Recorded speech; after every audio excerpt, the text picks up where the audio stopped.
po ng June 30 at hindi po ito tapos, dismiss na po yon.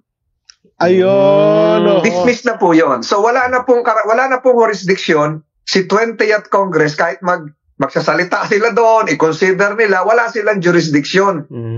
Hindi na nila kailangan i-accept yon dahil wala nga silang jurisdiction. So maghihintay na naman ng isang taon para ma-refile kung kailangan yung case. Sa mga nagsasabi naman na kaya pa bang tapusin, siguro po kung talagang gagawin ng Senate President na sa June 11, presentment, pwedeng ituloy. Pero kinabukasan po ng June 11 ay holiday. June 12 naman yun, Independence Day.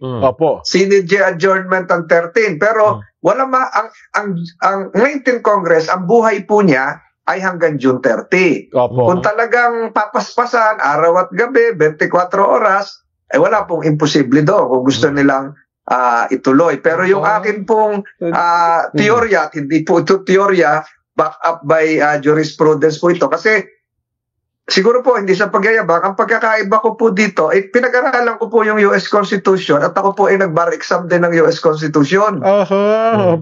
Nag-bar exam po ako sa New York, kaya medyo kabisado ko po ito ng kaunti.